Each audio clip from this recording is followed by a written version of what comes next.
मला असं वाटतं आपण इथपर्यंत काय म्हणते जगातील सर्वात लांब अमेरिकेतील सर्वात लांब नदी आणि अटलांटिक महासागरातील हे बाई इथपर्यंत मी तुम्हाला सांगितलं होतं. बरोबर. वाट बघायची का चालू करायचं? ठीक आहे बरं. ते मुलं नंतर बघतील त्याने पण लेक्चर बघायचंय आपलं. आपण जीएस चा विषय घेत आहे. वन लाईन बीट हे बा हे घेत आहे. आणि यामधून तुम्हाला प्रश्न 100% भरतील. पहिली पण 49 पेजची नोट्स दिलेली आहे आणि एकूण 28 पेजची नोट्स आहे. बरोबर ना? तुम्हाला आता इतिहासच्या नोट्स आल्या, पॉलिटीच्या नोट्स आल्या, इकॉनॉमिकच्या नोट्स आल्या. म्हणजे माझ्याकडून बरं. आणि जॉग्राफीच्या पण नोट्स आलेल्या आहेत. आणि चालू घडामोडीचं मी तुम्हाला ते पुस्तक आहे तुमच्याकडे. पण चालू घडामोडी कसं आहे की तुमची परीक्षा डिसेंबर मध्ये कधी असली तर आता उपयोगाचं नाही. बरोबर. इथून तुम्हाला पुढे वाचावं लागेल. म्हणजे जानेवारी, फेब्रुवारी, मार्च, एप्रिल, मे, जून असं तुम्हाला वाचावं लागणार आहे चालू घडामोडी. चालू राहू दे. आता आपण हे बघा, जगातील जगातील सर्वात लांब पूल कुठला बघितला होता? चीन मधला लांब पूल आहे. हा किती किलोमीटर लांबीचा आहे? 42 किलोमीटर लांबीचा आहे. याचं नाव काय आहे? योझोऊ असं नाव आहे. चीन मध्ये आहे हा. अमेरिकेतील सर्वात लांब नदी कुठली आहे? मिसौरी हे बाई आहे. मिसौरी हे बाई ही सर्वात लांब नदी अमेरिकेतील आहे. अमेरिका म्हणून मिसौरी हे बाई नदी लक्षात ठेवा. आणि जगातील सर्वात लांब नदी कुठली आहे सांगितली की नाईल ही जगातील सर्वात लांब नदी आहे. जगातील बरं. तर भारतातील सर्वात लांब नदी कुठली आहे?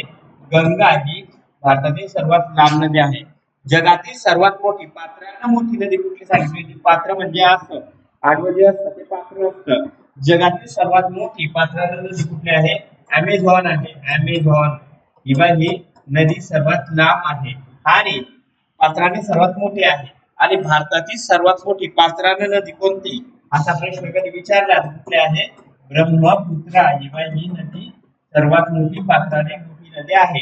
हीच आपण महाराष्ट्रातील सर्वात लांब नदी कधी बघितली तर कुठली? गोदावरी. गोदावरी ही सर्वात मोठी महाराष्ट्रातील लांब नदी आहे. गोदावरीची लांबी किती आहे? 1465 किलोमीटर आणि महाराष्ट्रातील किती आहे? 668 किलोमीटर. इथे गंगेची लांबी 2525 किलोमीटर अशी गंगेची लांबी आहे. तर विदर्भातील सर्वात लांब नदी कोणती असा प्रश्न विचारला तर कुठली नदी आहे विदर्भातील? वैनगंगा नदी आहे. लक्षात ठेवायचं आहे. आणि परंतु वैनगंगा ही वर्धेची उपनदी आहे. म्हणून आपण असं लक्षात ठेवू, सर्वात मोठी विदर्भातील सर्वात मोठी पूर्ववाहिनी नदी कोणती असा प्रश्न कधी विचारला तर कुठली? वैनगंगा ही नदी ठेवू. आणि सर्वात मोठी नदी कधी विचारली तर दक्षिण वाहिनी विदर्भातील सर्वात मोठी कोणती लक्षात ठेवू? वर्धा ही नदी सर्वात मोठी नदी आहे. लक्षात ठेवायचं आहे. इथे एक तुम्हाला क्वेश्चन विचारू शकेल. मी तुम्हाला इथे नद्यांबद्दल सर्व सांगितलेलं आहे. दक्षिण भारतातील गंगा कोणाला म्हणतात? गोदावरीला म्हणतात. परत दक्षिण भारतातील गंगा कावेरीला सुद्धा म्हटलं जातं. असं लक्षात ठेवा. पुढे अटलांटिक महासागरात सर्वात मोठा गर्त सर्वात खोल गर्त कोणता आहे? इथे अटलांटिक महासागर मध्ये विचारलेला आहे. कुठला आहे? पिटोरिको गर्त हा सर्वात मोठा गर्त आहे. गर्त म्हणजे अशी खोली म्हणजे खोल गर्ता खोल असतो त्याला गर्ता म्हणतात. हा पिटोरिको गर्ता हा कुठल्या महासागरातील आहे? अटलांटिक महासागरातील सर्वात मोठा लांब गर्ता आहे. तर जगातील सर्वात लांब गर्ता मोठा गर्ता कोणता प्रश्न विचारला? मरियाना गर्ता सर्वात मोठा. आणि मरियाना हा गर्ता कुठे आहे? पॅसिफिक महासागरामध्ये आहे. पॅसिफिक किंवा प्रशांत महासागरामध्ये आहे. पॅसिफिकलाच नाव काय आहे? प्रशांत नाव आहे. लक्षात ठेवायचं. जगातील सर्वात मोठे बेट कुठले आहे? मोठे बेट ग्रीनलँड आहे. तुम्ही जगाचा नकाशा बघितला तेव्हा असं बघितलं असेल की या ठिकाणी उत्तर अमेरिका आहे आणि इथे ग्रीनलँड आहे आणि इथे असा युरोप चालू असतो. असा युरोप आहे आणि असा देश आहे आणि या ठिकाणी ऑस्ट्रेलिया आहे. हे जे बेट आहे हे ग्रीनलँड बेट आहे. लक्षात ठेवायचं आहे. जगातील सर्वात मोठे बेट कोणते प्रश्न विचारला तर कोणते आहे? ग्रीनलँड आहे. ते उत्तर अमेरिकेच्या ह्या साईडला आहे. आणि युरोप खंडाच्या या साईडला आहे. म्हणजे युरोपच्या पश्चिमेला आहे आणि अमेरिकेच्या पूर्वेला आहे. ग्रीनलँड हे सर्वात मोठे बेट, जगातील सर्वात मोठे बेट आहे, लक्षात ठेवा. तर खंड कधी विचारला सर्वात मोठा खंड, तर तुम्हाला माहिती आहे आशिया खंड सर्वात मोठा खंड आहे म्हणून.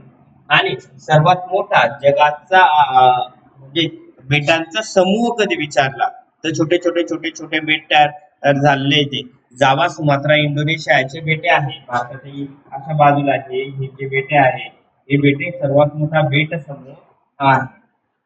हे लक्षात ठेवायचं आहे. जगातील सर्वात लहान बेट कुठले? लहान बिशप बेट, बिशप रॉक आहे. म्हणजे बिशप रॉक हा कसा असेल, हा असा पर्वत बुडालेला असेल आणि पर्वताचं एक टोक असेल आणि हे टोक म्हणजे हे बेट तयार झालेलं आहे. बिशप रॉक हा सर्वात लहान बेट आहे. तर सर्वात मोठे बेट काय सांगितले? ग्रीनलँड सांगितले. थोड्या वेळात तुमची लिंक लागेल आणि माहिती सांगितली. जगातील सर्वात मोठा द्वीपकल्पीय भाग कोणता? अरेबिया द्वीपकल्प आहे. आता जेव्हा अरेबिया द्वीपकल्प ह्या इथे येतो, अरेबिया या इथे अरेबिया द्वीपकल्प. द्वीपकल्प म्हणजे काय? तीन बाजूने पाणी असतं, तीन बाजूने पाणी आणि एका बाजूने भूभाग, त्याला द्वीपकल्प म्हणतात. लक्षात ठेवा. जसं हे भारताचं द्वीपकल्प आहे असं हे भारताचं, कारण इथे अरबी समुद्र आहे, इथे बंगालचा उपसागर आहे, इथे हिंदी महासागर आहे. मग हा काय आहे? तीन बाजूने काय आहे? पाणी आहे आणि एका बाजूने काय आहे? जमीन आहे. याला द्वीपकल्प म्हणतात. लक्षात ठेवायचं आहे. जगातील सर्वात मोठे द्वीपकल्प कोणते आहे? अरेबिया आशिया खंडामध्ये आहे. आणि सर्वात लहान द्वीपकल्प कुठलं? तर स्कॅन्डिनेव्हिया आहे. स्कॅन्डिनेव्हिया ही युरोप खंडामध्ये आहे. हे लक्षात ठेवा. द्वीपकल्प तुम्हाला समजलं ना? असाही प्रश्न विचारू शकता मराठीला. द्वीपकल्प म्हणजे काय? तीन बाजूने पाणी, एका बाजूने भूभाग, याला काय म्हणतात? द्वीपकल्प म्हणतात. लक्षात ठेवा. आज माझं लेक्चर होतं हे माहित नसणार मुलांना, नाहीतर भरपूर मुलं आले असते. बरोबर ना? सायन्स समजतंय का तुम्हाला? सायन्स समजत आहे का? विज्ञान हा विषय शिकवताय सर, रत्नाकर सर. समजतंय का? चांगलं घेताय का? सांगायचं बरं का तसं. का डीप मध्ये घेताय? हा, जास्त डीप मध्ये नको, कारण विज्ञान हा केमिस्ट्री चालू आहे ना. किती लेक्चर झाले? 8-10 लेक्चर झाले असते, 7-8 लेक्चर झाले, अजून 8-10 लेक्चर घेतले. बघा, जगातील सर्वात खोल सरोवर कोणतं आहे? बैकल हा सरोवर सर्वात खोल सरोवर आहे. लक्षात ठेवायचं आहे. सरोवर म्हणजे काय असतं? बघा, समुद्र हा तीन बाजूने भूभाग असतो. समुद्राची व्याख्या कधी सांगितली तुम्हाला?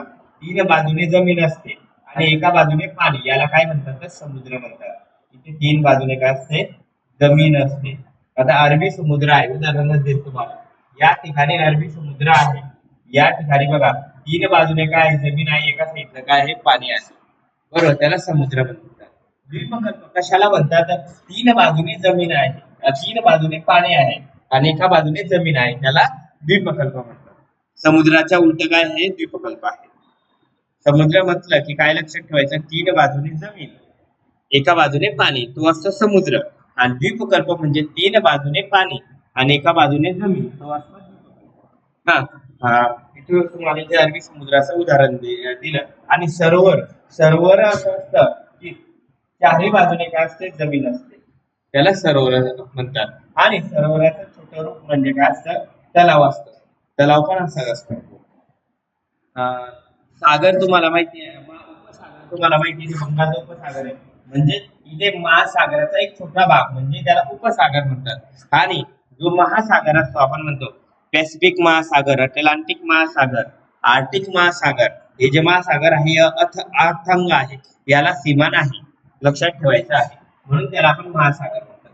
सर्वात मोठं सर्वात खोल सरोवर कोणतं सांगितलं? बैकल सरोवर सांगितलेलं आहे. आणि पृथ्वीवरील सर्वात लांब पाण्यातील खडकाची रांग कोणती? म्हणजे पाण्यातील खडकांची रांग ग्रेट बॅरियर रीफ आहे. रीफ म्हणजे हे प्रवाळांची रांग आहे. प्रवाळ भित्तिका आहे. या ठिकाणी इथे ऑस्ट्रेलिया खंड आहे. ऑस्ट्रेलिया खंडाच्या बाजूला इथे हे बघा ही रांग दिसेल तुम्हाला, याला सर्वात मोठी प्रवाळांची रांग कोणती असा प्रश्न विचारला किंवा सर्वात मोठी खडकांची रांग कोणती, खडक विचारू शकतात किंवा प्रवाळ विचारू शकतात. म्हणजे कुठले आहे, ग्रेट बॅरियर रीफ ऑस्ट्रेलियाच्या कोणत्या साईडला आहे, उत्तर साईडला आहे, हे लक्षात ठेवायचं आहे. पुढे पृथ्वीतील सर्वात उष्ण ठिकाण कुठलं बघा, आपल्याला असं वाटेल की जैसलमेर हे बा हे उष्ण ठिकाण आहे, बरोबर ना, म्हणजे भारतातलं, पण पृथ्वीवरील सर्वात उष्ण ठिकाण कुठलं आहे, इथिओपियातील जलोल हे बा हे ठिकाण आहे. या ठिकाणी जवळ 50+ तापमान असतं, काय 50°C प्लस तापमान असतं. आपल्याकडे जेव्हा उन्हाळ्यामध्ये म्हणजे या साईडला नाही, पुण्यात नाही, पण जळगाव साईडला 48 49, जळगावच नाही, जे उत्तरेकडचे राज्य आहे म्हणजे धुळे आहे, नंदुरबार आहे, जळगाव आहे, वर अजून अमरावती आहे, नागपूर आहे, भंडारा आहे, गोंदिया आहे, त्या जिल्ह्यांमध्ये भरपूर ऊन असतं. किंवा गुजरातच्या खालच्या जिल्ह्यांमध्ये म्हणजे ज्या ठिकाणून कर्कवृत्त गेलेले आहे त्या त्या आजूबाजूचे जे जिल्हे आहेत तिथे खूप ऊन असतं. लक्षात ठेवायचं आहे. जगातील सर्वात जास्त ऊन कुठे असतं, उष्ण भाग कुठला आहे, जलोल हा भाग आहे. आणि सर्वात थंड भाग कोणता आहे, अंटार्क्टिका खंडावर आहे. इथे अंटार्क्टिका लिहिलंय. अंटार्क्टिका खंडावर प्लॅटो स्टेशन हे पाहिजे इथपर्यंत शोध लागलेला आहे, अजून शोध लागलेला नाही, कारण आपण खंडापर्यंत पूर्ण भागाचं अजून अनालिसिस केलेलं नाही. जितके लोक पोहोचलेले आहेत तिथपर्यंतच आहे. कोणतं सापडलेलं आहे, प्लेटो स्टेशन जे आहे, प्लॅटो हेवा हे स्टेशन हे कसं आहे, सर्वात थंड भाग आहे. म्हणजे इथे -डिग्री एकदम -डिग्री तापमान असतं, पूर्ण बर्फ बर्फ बर्फ बर्फ, काही जीवसृष्टी आढळत नाही, तरी लोक राहत असतात. लोक कशा घरांमध्ये राहतात, बर्फाच्या घरांमध्ये राहत असतात. म्हणजे उष्ण उष्ण वाटतं मधून. आणि तुम्ही म्हणाल की सर बर्फ वितळेल का, कसा वितळेल, बरोबर ना, वितळणारच नाही. म्हणजे आणि आता जीवन कसं जगतात, म्हणजे पाण्यावरच म्हणजे बर्फावरच घरं करतात, बर्फावरच घरं करतात. आणि खालती तुम्हाला पाण्याच्या संगत आचारण तुम्ही लहानपणी शिकले असतात. तर शून्यापासून 4 डिग्रीला पाणी हे बाहेर काय होतं, पाण्याचा बर्फ होतो, बरोबर.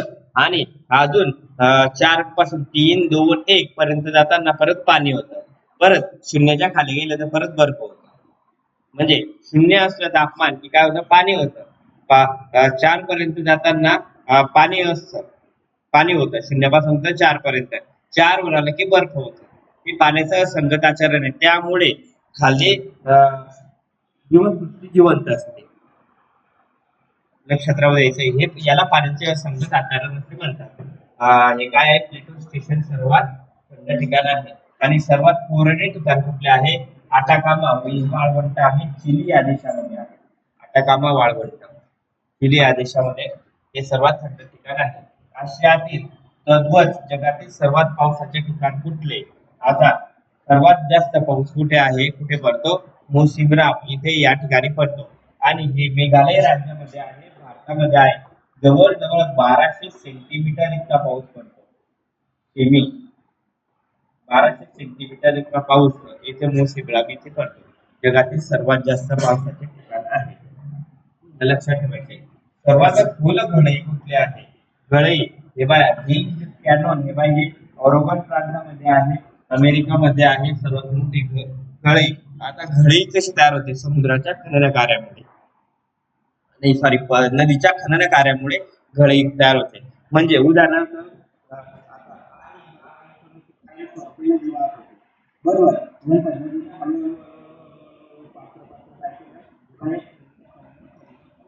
आणि तुम्ही बऱ्याच मूवीमध्ये बघितलं असेल की असं आजूबाजूला त्याला काय ते काय म्हणजे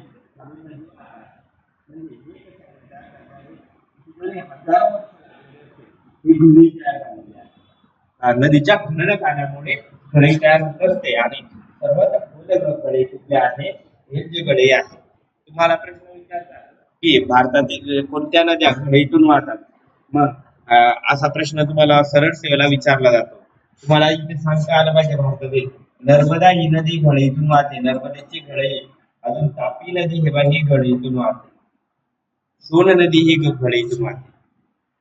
घडीतून वाहणाऱ्या नद्या आहेत, हे लक्षात ठेवायच्या आहे. नर्मदा आणि तापी. आशियातील सर्वात जास्त तापमानाचे ठिकाण कुठले आहे? कुठले आहे? जोकोबावाद आहे. हे पाकिस्तान मध्ये आहे आणि वाळवंटाजवळच आहे. म्हणजे आपलं थरचं वाळवंट जसं भारतात आहे तसं पाकिस्तान मध्ये पण पसरलेलं आहे. हे या आशियातील सर्वात जास्त तापमानाचं ठिकाण आहे. आशियातील सर्वात कमी तापमानाचं ठिकाण कोणतं आलं? सायबेरिया इथे आलं. ही सायबेरिया आहे कुठे आहे? रशिया मध्ये आहे. रशिया कुठे आहे? वर्कोयांस येथे आहे. बाकी वर्कोयांस नाही लक्षात ठेवलं तरी पण चालेल. सायबेरिया हे लक्षात ठेवलं तरी चालेल. सर्वात कमी तापमान आशियातील असतं इथे. आणि जगातील सर्वात थंड तापमान कुठे सांगितलं होतं तुम्हाला? मेट्रो स्टेशनला सांगितलं. आणि उष्ण तापमान कुठे सांगितलं? दलोल सांगितलं. इथे जोकोबाद आशियातील सांगितलं, जोकोबावाद. आणि इथे सायबेरिया हे थंड ठिकाण सांगितलं इथे. सर्वात जलद उडणारा पक्षी बघा हमिंग बर्ड आहे. आपल्याला असं वाटेल की सर्वात जलद गरुड उडतं, बरोबर ना? दिलं ऑप्शन मध्ये गरुड दिलं, हमिंग बर्ड दिलं, असं ऑप्शन दिले, बरोबर ना? आपल्याला काय वाटू शकतो? गरुड वाटू शकतो. गरुड हा सर्वात उंच उडत असतो. हमिंग बर्ड आहे सर्वात जलद उडणारा पक्षी. तो हमिंग बर्ड असे पक्षी आहे एका खंडातून दुसऱ्या खंडावरती प्रवेश करतात. म्हणजे अमेरिकेतून ते अक्षरशः भारतामध्ये येतात. भरतपूर येते आणि महाराष्ट्रामध्ये भरतपूर इथे येतात. ते आपलं नाशिक मधलं एक उद्यान आहे, त्याला महाराष्ट्राचे भरतपूर म्हणतात. दारणा नदीच्या काठावर आहे, तिथे येतात ते. आणि सर्वात जलद उडणारा पक्षी लक्षात ठेवायचा आहे कोणता आहे? हमिंग बर्ड आहे. पुढे सर्वात जलद धावणारा प्राणी कोणता आहे? तुम्हाला माहिती असेल कोणता प्राणी आहे? चित्ता हा प्राणी सर्वात जलद धावतो. तुम्ही डिस्कवरीवर किंवा नॅशनल जिओग्राफीवर बघितलं असेल प्राण्यांची शिकार करताना, किंवा रील मध्ये पण दाखवतात. सर्वात जलद धावणारा प्राणी कोणता? चित्ता आहे. बघा महत्वपूर्ण पुस्तकांवर तुम्हाला प्रश्न विचारू शकतील. हे इतकेच पुस्तकं लक्षात ठेवायचे आहे, यापेक्षा जास्त लक्षात ठेवण्याची गरज नाही. बघा इतके पुस्तक आहे. एखादी प्रश्न तुम्हाला विचारला तर यावर विचारले जाते. लेखक आणि पुस्तक म्हणजे असं विचारते की ॲनिबेझन यांनी कोणतं पुस्तक लिहिलेलं आहे? कोणतं पुस्तक लिहिलेलं आहे ॲनिबेझननं? रिलीजियस प्रॉब्लेम इन इंडिया असं पुस्तक ॲनिबेझननं लिहिलेलं आहे. विधवा विवाह हे पुस्तक कोणी लिहिलेलं आहे? विधवा विवाह कोण लिहिलेला आहे? ईश्वरचंद्र विद्यासागर. अशा पद्धतीने प्रश्न विचारतात. आता आपण एक बघू. बघा होली संघ विजयालक्ष्मी पंडित यांनी लिहिलेला आहे. आता तुम्ही यावर काहीतरी ट्रिक्स नावाची आहे, विजयालक्ष्मी पंडित जवाहरलाल नेहरू लावू शकता. त्यांनी त्यांच्यासोबत होली खेळलेली होती, असं तुम्ही लक्षात ठेवू शकता, बरोबर ना? आपल्याला पुस्तक लक्षात ठेवायचंय. यापैकी 8-10 ट्रिक्स लक्षात राहिले आणि बाकीचं लक्षात राहिले तरी तुम्हाला निवड पाहिजे. होली संघ लक्षात राहिलं का? मी तुम्हाला ट्रिक्स काय सांगितले? कोणी लिहिलेलं आहे? विजयालक्ष्मी पंडित आहे यांनी लिहिलेलं आहे. द इंडियन स्ट्रगल हे बा आचार्य कृपलानी यांनी लिहिलेलं आहे. बघा कृपा होण्यासाठी आपल्याला काय करावं लागतं? स्ट्रगल करावं लागतं. कृपलानी यांनी कोणतं पुस्तक लिहिलेलं आहे? द इंडियन स्ट्रगल हे पुस्तक आचार्य कृपलानी यांनी लिहिलेलं आहे. India wins freedom. आता विन्स फ्रीडम बघा मौलाना आझाद यांनी लिहिलेलं आहे. India wins freedom. बघा a nation in the making हे पुस्तक सुरेंद्रनाथ बॅनर्जी यांनी लिहिलेलं आहे. A nation in the making. Vivekananda यांनी बघा काय लिहिलेलं आहे? I am a socialist. I am a socialist म्हणजे मी समाज सुधारक असं पुस्तक आहे. हे पुस्तक कोणाचं आहे? विवेकानंद यांचं आहे. Religion problem in the India. तुम्ही असं लक्षात ठेवू शकता की ॲनिबेझन ह्या वेगळ्या रिलीजनच्या होत्या, तरी पण त्यांनी असं हे नाव दिलं होतं रिलीजियन प्रॉब्लेम इन इंडिया. म्हणजे भारतात जे धर्म आहे यांच्यामध्ये कसे प्रॉब्लेम आहे असं या पुस्तकाचं नाव आहे. कोणी लिहिलेलं आहे? ॲनिबेझन यांनी लिहिलेलं आहे. बघा पंडित जवाहरलाल नेहरूंचे पुस्तक विचारले जातात. बघा कुठलं आहे, glimpses of the world history. Glimpses of the world history हे पुस्तक पंडित नेहरूंनी लिहिलेलं आहे. आणि हे पुस्तक सर्वात आवडतं आहे तुमच्या सरळ सेवा असो, एमपीएससी असो, कंबाईन असो, युपीएससी सर्वांना हे विचारतात. बंकिमचंद्र चटर्जी यांनी कोणतं पुस्तक लिहिलेलं आहे? आनंद मठ लक्षातच राहू द्यायचं आहे. हे पण पुस्तक विचारलेले आहे. हे फ्रीडम डायरी सुद्धा विचारलेले आहे. बघा at the feet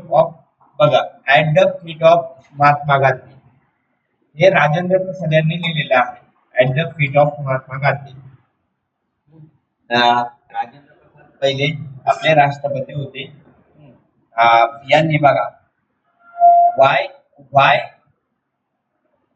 I am an atheist Bhagat सिंगने लिहिलेला आहे. एथिस्टचा अर्थ असा होतो की धर्माला का देवाला मान्य नाही, बरोबर ना, असा अर्थ होतो. त्यामुळे why I am an atheist, कारण मी माणुसकीला मानणार आहे, बरोबर ना. मग ते कुठलाही धर्म, जाती, पंथाचे असो, अन्यायाच्या विरुद्ध असं पुस्तक कोणी लिहिलेलं आहे? भगत सिंगनं लिहिलेलं आहे. एथिस्ट लक्षात ठेवा तुम्ही, भगत सिंग यांचं नाव लक्षात ठेवायचं. Prison diary Jayaprakash Narayan. इथे अस्वाब ए बगावत सर सय्यद अहमद खान. मित्रांनो हे ऑनलाईन बीट आहे. तुम्हाला कितीही सांगितलं तरी पण तुमच्या लक्षात बसणार नाही. यातले लक्षात बसल्याबद्दल एक दोन पुस्तकं तुमच्या लक्षात राहतील. तुम्हाला हे परत वाचावं लागतं, तेव्हाच लक्षात बसेल. मी पण इतक्या वेळा सांगून माझे बी आयुष्यात कधीच पाठ नाही झाले, पण निवडता येतात की आपल्याला हे यांनी तुम्हाला पण हे अशा पद्धतीने लक्षात ठेवावं लागेल, परत वाचावं लागेल, तेव्हा तुमचे ते लक्षात राहतील. अस्वाब ए बगावत मी अशा काही पुस्तकांना ट्रिक्स लावलेल्या आहे. आता हे याला मी बघा, मी सांगतो तुम्हाला, हे सर सय्यद अहमद खान यांनी लिहिलेलं आहे. बगावत सर सय्यद अहमद खान यांनी केलेली होती, म्हणून मी त्यांना, कारण बगावत मुळे मी असं लक्षात ठेवलं होतं की यांच्यापासून सुरुवात अशी झाली होती की मुस्लिम हे वेगळेच आहे. पहिल्यांदा हा नेता असा होता की हिंदू मुस्लिमांचे डोळे म्हणणारा नेता, म्हणजे हिंदू मुस्लिम एकाच किंवा हिंदू मुस्लिम एकाच नाण्याच्या दोन बाजू आहेत असा म्हणणारा नेता होता. नंतर इंग्रजांना इतका काही प्रभाव केला की हिंदू मुस्लिम हे एकत्र नाहीच होऊ शकत असं, त्यामुळे यांनी बगावत केली होती. मी असं लक्षात ठेवलेलं आहे. सर सय्यद अहमद खान. राष्ट्रीय सभेचा अधिकृत इतिहास पट्टभी सीतारामय्या. आता मी असं लक्षात ठेवलं होतं, लक्षात ठेवण्यासाठी बरं का, मी ते कोणाचा अपमान करण्याचा उद्देश नाही. अधिकृत इतिहास लक्षात ठेवा आणि तर पट्टे मारते, बरोबर. राष्ट्रीय सभेचा अधिकृत इतिहास हा पट्टभी सीतारामय्या यांनी लिहिलेला आहे. बघा राम मोहन लोहिया हे पहिल्यांदा यांनी द व्हील ऑफ हिस्ट्री हे पुस्तक राममोहन यांनी लिहिलेलं आहे. हे 100% लक्षात ठेवा, खूप वेळा विचारलेलं आहे. Poverty and un-British rule in India म्हणजे भारतातली गरिबीबद्दल पहिल्यांदा दारिद्र्य मोजलं होतं, दादाभाई नौरोजी यांनी मोजलेलं होतं. यांनी poverty and un-British rule in India हे कोणी लिहिलेलं आहे? दादाभाई नौरोजी यांनी लिहिलेलं आहे. 20 रुपये पहिल्यांदा त्यांनी लिहिलं होतं. बघा खूप वेळा विचारलेलं आहे. सचिंद्रनाथ सन्यालांचं पुस्तक बंदी जीवन विचारलेलं आहे. राज्यसभेला सुद्धा विचारलेलं आहे. हे पण विचारलं, निंदर पण विचारलेलं आहे. बंदी जीवन सचिंद्रनाथ सन्याल जेव्हा हे लक्षात ठेवायचं आहे. बंदी जीवन लिहिलेलं आहे. बघा ब्रोकन विंग्स पहिल्यांदा आपण यांच्यावर एक पुस्तक लक्षात ठेवलं होतं, त्यांनी लिहिलेलं होतं, बरोबर ना. अॅनिबेझेंटने, कारण मी तुम्हाला इथे ट्रिक सांगितली. अॅनिबेझेंट बघा रिलिजियस प्रॉब्लेम ऑफ इंडिया, बरोबर ना. आणि आता हे पुस्तक आपण यांचं वाचलं, ब्रोकन विंग्स हे बाय पुस्तक कोणाचं आहे? अॅनिबेझेंटचं आहे. तर ब्रोकन विंग्स हे कोणाचं आहे? सरोजिनी नायडूचं आहे. कारण ज्यावेळेस राष्ट्रीय सभेचं अधिवेशन झालं, पहिल्या अध्यक्षा 1917च्या पहिल्यांदा आणि बेझंट होत्या आणि 1925च्या राष्ट्रीय सभेच्या अध्यक्षा कोण होत्या? सरोजिनी नायडू होत्या. 2 महिला होत्या पहिल्यांदा सुरुवातीला. नंतर 1933 साली अजून एक महिला झाल्या होत्या. अशा 3च महिला अध्यक्ष राहिलेल्या होत्या. म्हणून आपण ग्रुपन बिंग हे बाई सरोजिनी नायडू हे लक्षात ठेवलं. आणि रिलीजन हे बाई रिलीजियस प्रॉब्लेम इन इंडिया हे आणि बेझंटचं लक्षात ठेवलेलं आहे. पुढे नीलदर्पण. नीलदर्पण बघा हे कोणाचं आहे? दीनबंधू मित्र यांचं नीलदर्पण हे पुस्तक आहे. नीलदर्पण दीनबंधू मित्र लक्षात विचारलेला आहे आणि हा प्रश्न तर युपीएससी राज्यसेवेला सुद्धा विचारलेला आहे. भारत दुर्दशा हे भारत बघा भारतेंद्रू हरिश्चंद्र भारत दुर्दशा आहे ना नावातच लक्षात ठेवायचं. भारतेंद्रू हरिश्चंद्र यांनी काय लिहिलेलं आहे? भारत दुर्दशा हे पुस्तक लिहिलेलं आहे. बघा माय एक्सपेरिमेंट विथ ट्रूथ हे महात्मा गांधींनी लिहिलेलं आहे. एक्सपेरिमेंट केलं होतं म्हणजे प्रयोग केला होता. सत्याचा प्रयोग माझे सत्याचे प्रयोग हे मराठी म्हणून कधी विचारलं असतं तर हे तुम्हाला माहिती आहे जे प्रयोग हे कोणाचं पुस्तक आहे? महात्मा गांधींचं आहे. पण इंग्लिश मध्ये पण तुम्हाला माहिती पाहिजे. माय एक्सपेरिमेंट विथ ट्रूथ हे कोणाचं आहे? महात्मा गांधींचं आहे. माझे सत्याचे प्रयोग तुम्हाला सांगितलं पाहिजे. युसुफ मोहम्मद दादू यांनी दादूनं कुठलं पुस्तक लिहिलेलं आहे? साऊथ आफ्रिका फ्रीडम स्ट्रगल हे पुस्तक दादूने लिहिलेलं आहे. युसुफ मोहम्मद दादूने. तहजीब अल अखलाक हे सर सय्यद अहमद खान यांनी अखलाक पहिल्यांदा आपण बगावत हे पुस्तक बघितलं त्यांचं आणि आता तर अखलाक तहजीब अल अखलाक सर सय्यद अहमद खान. म्हणजे तुम्हाला एक सांगतो अशा पद्धतीचे पुस्तक असले अशा नावाचे 2-3 अशा नावाचे तर डायरेक्ट सर सय्यद अहमद खान मारून टाका. ऑप्शन मध्ये दिसलं लक्षात ठेवायचं आहे. अनहॅपी इंडिया हे पण खूप वेळा प्रश्न विचारलेला आहे. अनहॅपी इंडिया लाला लजपत राय यांनी लिहिलेलं आहे. लाला लजपत राय तुम्हाला माहिती असेल यांचं पंजाब राज्य असो किंवा भारत असो लाल बाल पाल मध्ये जहाल गटवादी नेते होते आणि मोठे आणि राष्ट्रीय नेते होते. फक्त राज्यापुरतं मर्यादित नव्हतं आणि यांचा लाठीचार्जमुळे यांची हत्या झाली होती. सँडर्सन लाठीचार्ज केला होता नंतर त्यांचा बदला भगतसिंग यांनी फेडलेला होता. मी तुम्हाला इतिहास सांगितला तेव्हा त्याबद्दल सांगितलेलं होतं. Lala Lajpat Rai. Pakistan for partition of India बघा Pakistan for partition of India Maulana Azad यांचं पुस्तक आहे. पहिले आपले शिक्षण मंत्री राहिलेले आहे ना शिक्षण मंत्री होते मौलाना आझाद का सर्वपण लिहिला बघा कोण होते तर सर्वपल्ली राधाकृष्ण पहिले शिक्षण मंत्री होते.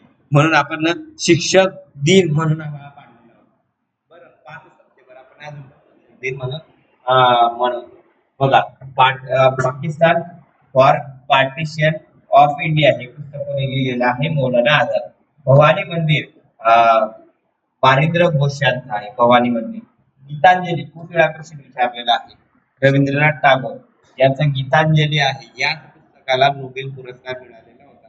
हा काव्य संग्रह होता गीतांजली. पुढे मुबारे खातीर पत्र संग्रह मौलाना आझाद यांनी लिहिलेलं होतं. फॉलो द महात्मा हे के.एम. मुन्शीने लिहिलं. आय फॉलो द महात्मा हे के.एम. मुन्शीने लिहिलेलं होतं. लक्षात ठेवायचं आहे के.एम. मुन्शी कोणाला फॉलो केलेला आहे? महात्मा यांना फॉलो केलेला आहे म्हणजे महात्मा गांधींना के.एम. मुन्शी. आणि सरोजिनी नायडूने बर्ड ऑफ टाइम आणि गोल्डन थ्रेशोल्ड हे पुस्तक सरोजिनी नायडूने लिहिलेलं आहे. समाजवादच का? समाजवादी नेते होते जयप्रकाश नारायण यांनी म्हणून हे पुस्तकच लिहिलेलं आहे. आणि बर्ड ऑफ टाइम हे पण लक्षात ठेवा सरोजिनी नायडूचं. गोल्डन थ्रेशोल्ड हे लक्षात ठेवलं तर ठेवलं. समाजवादच का? जयप्रकाश नारायणचं आहे.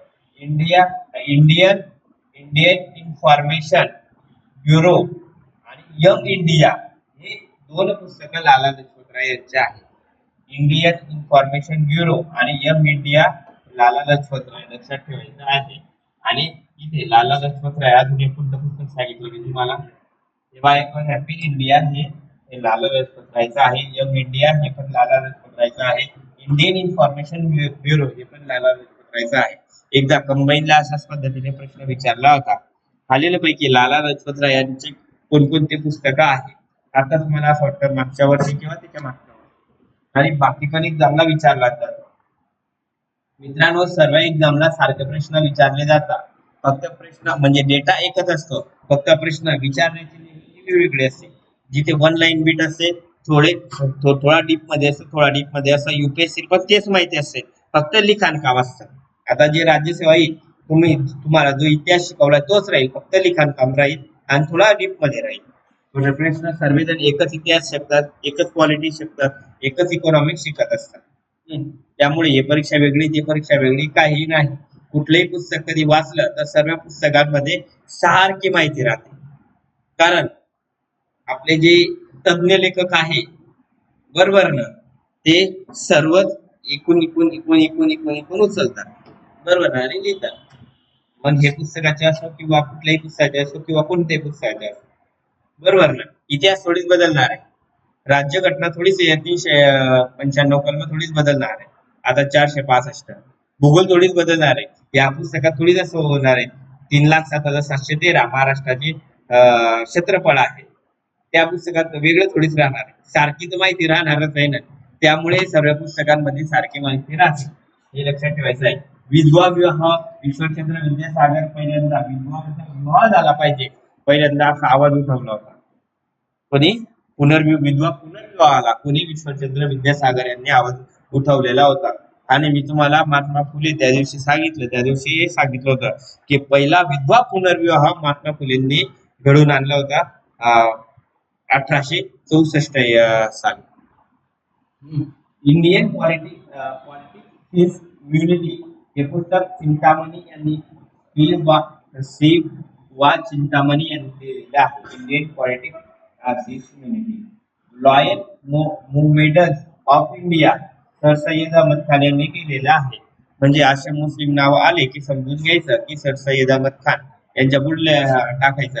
आणि मी तुम्हाला पार्टिशन ऑफ इंडिया, पाकिस्तान आणि इंडियाचं पार्टिशन हे बाई पुस्तक मौलाना आझाद यांचं सांगितलं होतं. इथे शहनवाज खान यांनी बघा कुठला INA and its Netaji Shahnawaz Khan यांनी हे शेहनवाज खान हे जपानला होते. कोणासोबत होते? सुभाषचंद्र बोसांसोबत होते. यांचं पुस्तक INA अँड इट्स नेताजींवर लिहिलेलं आहे. शेहनवाज खान तुम्ही लक्षात राहू द्या. रिव्हिंग अवर डाई प्लॅनेट सरला बेन यांनी लिहिलेलं आहे. माय इंडियन इयर्स हे पुस्तक लॉर्ड हार्डिंग्सने लिहिलं आहे. माय इंडियन इयर्स.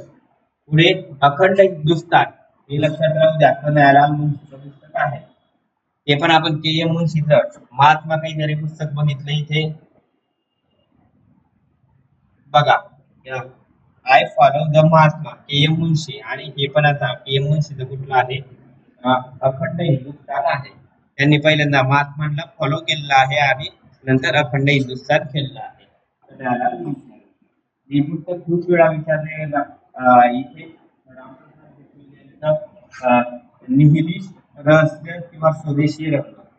देश में चलो ते बाई ते गाणं जे होतं ना, ते रामप्रसाद यांचं होतं. निहिलिश रहस्य स्वदेशी रंग. वर्तमान रणनीती हे अविनाश भट्टाचार्य यांनी लिहिलेलं आहे.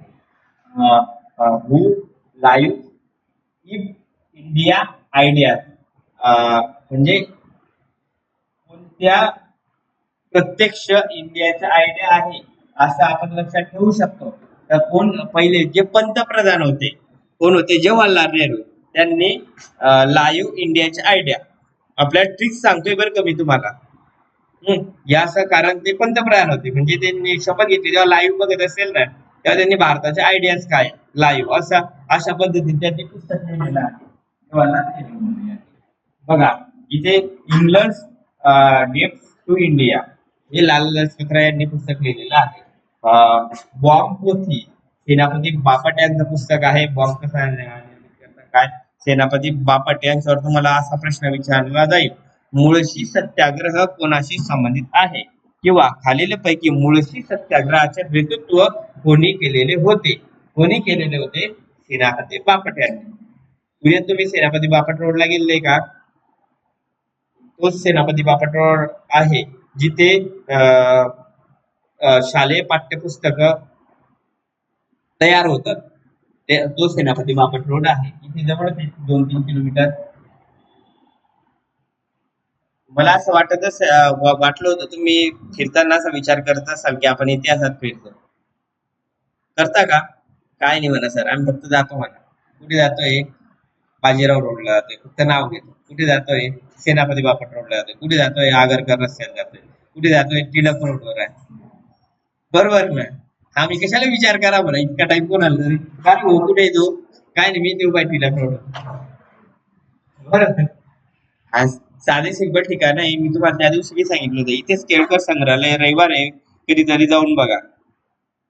हे तुमच्यापासून 100 मीटर अंतर पण नाही. हे गल्ली ओलांडले की इथेच आहे. जाऊन बघा केळकर संग्रहालयाला. इथेच फडके बंधू इथे राहतात. बघा तिथे मंदिर आहे एक. पुढे अजून जाधवांचा वाडा आहे शुक्रवार पेठेमध्ये, तोही बघा. महात्मा फुले वाड्यावर जाऊन बघा. महात्मा फुले पुढे राहत होते गंजू पेठेमध्ये. आम्हाला कोणता वेळ गाईझम अँड अनालिसिस हे फिलिप प्रॅटचं आहे. मित्रांनो, तसं नाही. आता तुम्ही पुण्यामध्ये किती दिवस राहा त्यासाठी म्हणतोय. आता पुण्यामध्ये आहे ते इथले जवळजवळचे ठिकाणं बघून घ्या. बरोबर ना? किती दिवस आहे? अजून 6 महिने, 8 महिने, 1 वर्ष. करायचंय 4-5 वर्ष माझ्यासारखं, 7-8 वर्ष. लवकर जायचं, जंजाळात अटकायचं नाही. हा हा हे पाय, गाईझम अँड अनालिसिस हे पुस्तक कोणाचं आहे? फिलिप प्रॅटचं आहे. इथे the awakening of India Ramsay मॅकडोनाल्डचं आहे. दुगेश नंदिनी बंकिमचंद्र चटर्जींचं पुस्तक आहे काँग्रेस मिनिस्ट्रीज ऍक्ट वर आचार्य भुजल किशोर यांचा आहे. दी वे आउट 1943. काय करू? काय काय फॅन लावायचा आहे का? लाव मित्र फॅन लाव.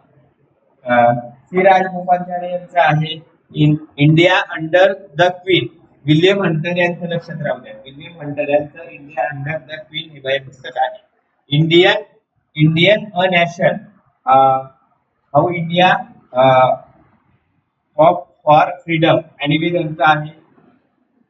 नाही तुम्हाला इतके पुस्तक, खूप पुस्तक आहे.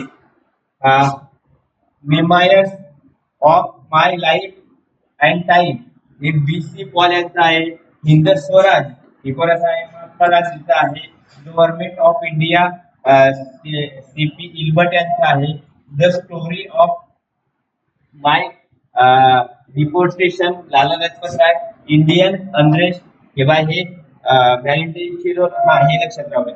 इंडियन अनरेस्ट वर तुम्हाला प्रश्न विचारू शकतात. व्हॅलेंटाईन शिरोर यांनी हे पुस्तक इंडियन अनरेस्ट हे पुस्तक लिहिलेलं आहे. The political future of India Lala Lajpat रायचं आहे. The future Indian politics and आहे. Present state of Indian politics sir Syed Ahmad Khan. Indian as I know it Michael O'Dwyer. Indian and empire and स्वातंत्र्य लढ्यात भाग घेणाऱ्या सर्व सैनिकांसाठी जयप्रकाश नारायण यांनी पुस्तक लिहिलेलं आहे. नावच इथे. मित्रांनो, तुम्हाला एकदा सांगून, दोनदा सांगून, तीनदा सांगून हे तुम्हाला 10, 15, 20, 25, 30, 40 वेळा वाचावं लागेल, तेव्हा तुमचं पाठ होईल. पाठ करायचं नाही, फक्त निवडायचं आपल्याला. तुम्ही वाचताना काहीतरी तुम्हाला जसे योग्य वाटतील तशा तुम्ही ट्रिक्स लावा, त्यावेळेस तुमचं एक पुस्तक लक्षात राहते. पण तुम्हाला एक सांगतो, पुस्तकांवर प्रश्न विचारला जातो. आता मला निवडता येतं, तुम्हाला पण तेच शिकणं आहे. निवडायचा, योग्य निवडायचा आहे. ज्या वेळेस तुम्ही योग्य निवडाल त्यावेळेस तुम्हाला प्रश्न तुमचा बरोबर येईल, तेव्हा तुम्हाला पोस्ट भेटेल किंवा नोकरी लागेल. सर्वच गोष्टींमध्ये व्यवस्थित निवडायचं. मग ते इथे असो किंवा तिथे असो, बरोबर. तिथे म्हणजे लग्नाच्या बाबतीत बोलतोय. हे असायला इथे बाकीचं काही नाही. आहे म्हणा सर. महाराष्ट्रातील जिल्हे आणि त्यांचे टोपण नावे बघू आपण काय काय. बघा, मुंबई. मुंबईला काय म्हणतात? आर्थिक राजधानी म्हणतात. मुंबई भारताची आर्थिक राजधानी आहे, महाराष्ट्राची राजधानी आहे. भारताचे प्रवेशद्वार कोण आहे? मुंबई आहे. 7 बेटांचे शहर विचारला प्रश्न, मुंबई आहे. भारताचे मँचेस्टर विचारले तर अहमदाबाद आहे. बरोबर. तर महाराष्ट्राचे मँचेस्टर तुम्हाला प्रश्न कधी विचारले तर काय आहे? महाराष्ट्राचे मँचेस्टर इचलकरंजी. लक्षात ठेवायचा. हे भारताचे मँचेस्टर काय आहे? अहमदाबाद. तिथे कपडे स्वस्त भेटतात तेव्हा हे अहमदाबाद लक्षात ठेवायचं. आता पुणे. पुणे शहर ते खोलून टाका तिथे पुस्तकात. पुणे विद्येचे माहेरघर कोण आहे? पुणे आहे. म्हणून आपण इथे शिकायला आलोय सर्व. महाराष्ट्राची सांस्कृतिक आणि शैक्षणिक राजधानी विचारलं तर कोणते आहे? पुणे आहे. पुढे सिंधुदुर्ग. तुम्हाला लय आवडता प्रश्न आहे हा सरळ सेवेचा. महाराष्ट्रातील पहिला साक्षर जिल्हा कोणता? खूप वेळा विचारलेला आहे. कुठला आहे? सिंधुदुर्ग हा जिल्हा आहे. किंवा राज्यातील लोकसंख्या वाढीचे सर्वात कमी प्रमाण असणारा जिल्हा कोणता? कोणता आहे? सिंधुदुर्ग जिल्हा आहे. आणि सर्वात जास्त लिंग गुणोत्तर कोणत्या जिल्ह्यात आहे? रत्नागिरी सिंधुदुर्ग मध्ये आहे. लक्षात ठेवायचं. लिंग गुणोत्तर म्हणजे हजार पुरुषांपेक्षा स्त्रियांची संख्या कशी आहे तिथे जास्त आहे. पहिला पर्यटन जिल्हा कोणता? प्रश्न विचारला तर कोणता आहे? सिंधुदुर्ग आहे. आणि महाराष्ट्रातील सर्वात दक्षिणेकडील जिल्हा विचारला तर कुठला आहे? सिंधुदुर्ग आहे. म्हणजे तुम्हाला हे सर्व माहिती पाहिजे की दक्षिणेकडील जिल्हा कुठला? आपला हा महाराष्ट्र आहे. बरोबर ना. इथे सिंधुदुर्ग जिल्हा आहे, सर्वात दक्षिणेकडचा आहे. सर्वात पूर्वेकडचा जिल्हा कुठला आहे? गडचिरोली आहे, हे तुम्हाला माहिती पाहिजे. सर्वात उत्तरेकडचा जिल्हा कुठला आहे? या ठिकाणी नंदुरबार आहे. पण इथला तुम्ही लक्षात ठेवू शकता कोणता? जळगाव असो किंवा अमरावती. आतापर्यंत हा प्रश्न विचारलेला नाही. याच्यामुळे विचारलेला नाही कारण उत्तरेकडे भरपूर जिल्हे आहे म्हणून. पूर्वेकडे कसं इथे एकच आहे आणि इथला गोंदिया आहे. ऑप्शन मध्ये त्यांना ते गोंदिया देणार नाही, गडचिरोली देतील. म्हणजे गडचिरोली, चंद्रपूर, भंडारा आणि नागपूर असे देतील. बरोबर. त्यामुळे गडचिरोली इथला आहे. उत्तरेकरता दक्षिणेकरता हा सांगितला. उत्तरेकडचा इथला कोणता याला तरी पण लिहायचा आहे. वायव्य करता कधी विचारला तर इथे नंदुरबार तुम्ही लिहू शकता. आणि पश्चिमी करता कधी विचारला तर इथे मुंबई शहर तुम्ही लिहू शकता. कारण मुंबई शहर सर्वात पश्चिमेकडे आहे. नंतर मुंबई उपनगर आहे. नंतर काय लागतं? नंतर ठाणे लागतं. नंतर पालघर. नंतर या इथून इथे रायगड आहे, इथे रत्नागिरी आहे आणि इथे सिंधुदुर्ग आहे. असं महाराष्ट्राचं स्ट्रक्चर आहे. इथे बघा, वर्धा. संपूर्ण विद्युतीकरण झालेला पहिला जिल्हा कोणता आहे? वर्धा आहे. आपल्याला वाटणार पण नाही कारण वर्धा जिल्हा असेल म्हणून. बरोबर. तर पहिल्यांदा विद्युतीकरण झालेला जिल्हा कोणता? संपूर्ण विद्युतीकरण तर कोणता जिल्हा आहे? वर्धा जिल्हा. लक्षात ठेवायचा आहे मित्रांनो. ते लक्षात ठेवा. संपूर्ण साक्षर असणारा महाराष्ट्रातील दुसरा जिल्हा कोणता? वर्धाच आहे. वाटणार पण नाही आपल्याला. तर बघा ना, पहिला साक्षर आपल्याला माहिती आहे सिंधुदुर्ग आहे. दुसरा कुठला आहे? वर्धा आहे. आणि इथे संपूर्ण विद्युतीकरण कोणतं आहे? वर्धा हा जिल्हा आहे. बघा, महाराष्ट्राची परसबाग, मुंबईची परसबाग कोणाला म्हणतात? परसबाग. मुंबईची परसबाग कोणाला? कुठल्या जिल्ह्याला म्हणतात? नाशिकला म्हणतात. किंवा महाराष्ट्राची परसबाग. परसबाग याच्यामुळे नाव पडलेलं आहे तिथे भरपूर फळे पिकतात. म्हणजे द्राक्षाचं उत्पादन तिथे, म्हणून याला द्राक्षांचा जिल्हा म्हणतात. मुंबईचा गवळीवाडा पण म्हणतात. मुंबईचा गवळीवाडा याला म्हणतात की नाशिक आणि मुंबईचे लोक भरपूर अपडाऊन करतात, त्यामुळे याला ते म्हणतात. नागपूर. संत्र्यांचा जिल्हा तुम्हाला माहिती आहे. बरोबर ना. संत्री प्रसिद्ध आहे. जीआय टॅग पण भेटलेला आहे. जिओग्राफिकल इंडिकेटर्स म्हणतात त्याला. तुम्ही ज्या ज्या जिल्ह्यांमध्ये फॉर्म भराल त्या जिल्ह्यांमध्ये तुम्ही असं लक्षात ठेवा की जिथे जीआय टॅग भेटलेले आहे ते जिल्हे लक्षात ठेवा. म्हणजे उदाहरणार्थ तुम्ही जळगावला फॉर्म भरला तर तुम्ही जळगावला तुम्हाला हे माहिती पाहिजे की या ठिकाणी केळीला भेटलेला आहे. ज्यावेळेस तुम्ही नाशिकला या ठिकाणी तुम्ही इथे द्राक्षला भेटलेला आहे. ज्या ठिकाणी तुम्ही याला सांगलीला फॉर्म भराल किंवा सोलापूरला सांगलीला हळदीला भेटलेला आहे, बिदाणेला भेटला आहे, सोलापूरला फॉर्म भराल तेव्हा तुम्हाला हे माहिती पाहिजे तिथे ज्वारीला भेटलेला आहे. बरोबर ना, येते का? बुलढाण्याला फॉर्म भराल, जालन्याला फॉर्म भराल तेव्हा तुम्हाला मोसंबीला भेटलेला आहे हे माहिती पाहिजे. सोलापूरला फॉर्म भराल तेव्हा डाळिंबाला भेटलेला आहे.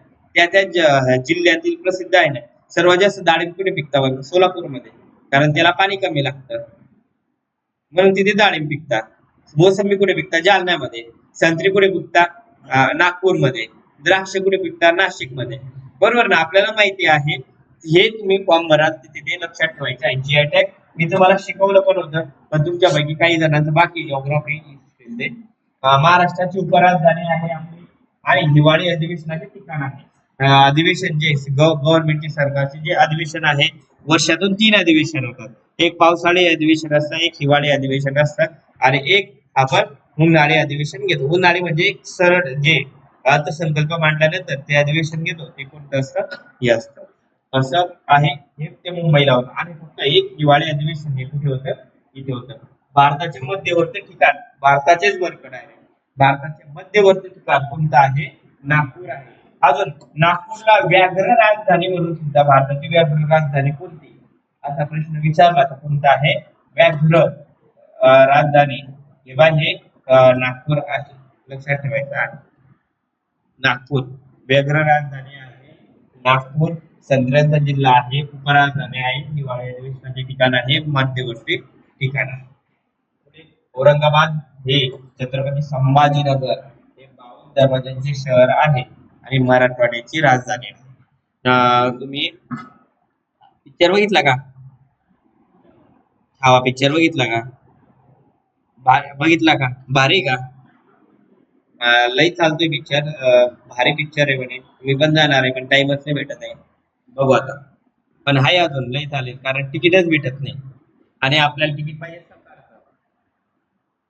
सकाळ तिकीट कमी राहतं. बरोबर ना, 100 120 काहीतरी 80 90 असं राहतं.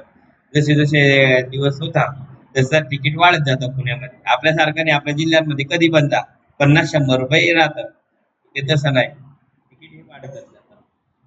ठीक आहे, पिक्चर बघा, चांगला चांगला मूवी असेल, मी पण बघणार आहे टाइम भेटल्यावर. 52 दरवाजांचे शहर कुठलं आहे?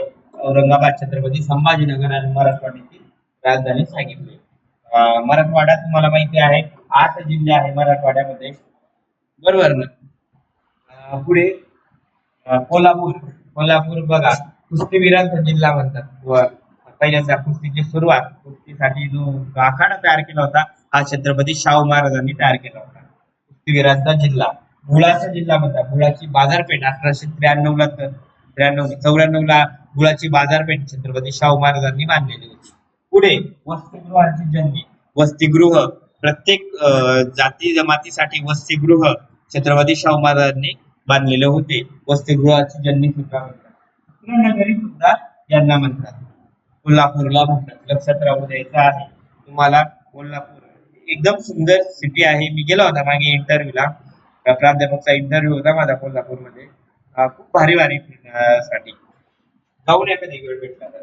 सातारा शूरवीरांचा जिल्हा साताराला म्हणतात, लक्षात ठेवा. सातारा पण एकदम चांगला जिल्हा आहे. म्हणजे बघण्यासारखे भरपूर ठिकाणे, किल्ले सर्वे. सातारा म्हणजे आजूबाजूला 7 तारे आहे. 7 तारे म्हणजे कसे? 7 किल्ले आहेत साताऱ्याच्या आजूबाजूला, म्हणून जिल्ह्याला सातारा नाव पडलेलं आहे. आणि छत्रपती शिवाजी महाराजांचे गादी, मूळ गादी आपण जे म्हणतो, हे कुठे होती? साताऱ्यामध्ये आहे अजून पण. आणि आताचे महाराज कोण आहे? उदयनराजे शिवाजी महाराज आहे. सोलापूर बघा, ज्वारीचे कोठार. सोलापूर हा जिल्हा आहे आणि विडी कामगारांचा जिल्हा. विडी तेंदूच्या पानापासून विड्या बनवतात. प्रश्न विचारतात तुम्हाला सायन्स मध्ये, कोणत्या पानापासून विड्या बनवतात? तेंदूच्या पानापासून विड्या बनवतात. आणि ज्वारीचे कोठार सुद्धा हे आहे. नंदुरबार आदिवासींचा जिल्हा आहे. चंद्रपूर गोंड राज्याचा जिल्हा आहे. गोंड हा आर्य राज्य होता, तिथून चंद्रपूर हा त्यांचा जिल्हा आहे. इथे गोंदिया किंवा भंडारा 2 जिल्हे तलावांचा जिल्हा आहे. याच्यामुळे काय झालंय? तलाव अछिद्र ग्रॅनाइट खडकामुळे तिथला भूभाग बनलेला आहे, म्हणून अछिद्र खडक असल्यामुळे तिथून पाणी पाझरत नाही. म्हणून त्या भागात तलाव जास्त तयार झालेला आहे. अमरावती देवी रुक्मिणी आणि दमयंतीचा जिल्हा आहे. अमरावती हा जिल्हा देवी रुक्मिणी श्रीकृष्णाची पत्नी रुक्मिणी, बरोबर ना, रुक्मिणी ही ह्या लक्ष्मीचा अवतार होता, तुम्हाला माहिती असेल, बरोबर ना. अं, हा हा अमरावती हा त्यांचा जिल्हा आहे आणि दमयंतीचा जिल्हा आहे. अहमदनगर साखर कारखाने भरपूर आहे अहमदनगर मध्ये. आता अहिल्यानगर नाव आहे सध्या. आणि उस्मानाबाद आताचं नाव काय आहे? धाराशिव आहे. तुळजाभवानी मातेचे मंदिर आहे. आणि धाराशिव देवीचे मंदिर पण आहे. जळगाव हा आमचा जो जिल्हा आहे, इथे कापसाची शेती केली जाते, कापसाचा जिल्हा आहे. अजिंठ्याचे प्रवेशद्वार आहे जळगाव जिल्हा. अजून नांदेड हा संस्कृत कवीचा जिल्हा आहे नांदेड. बुलढाणा विदर्भाचे प्रवेशद्वार आहे. विदर्भात जाताना पहिल्यांदा बुलढाण्यातून जावं लागतं. बसा बसा हो.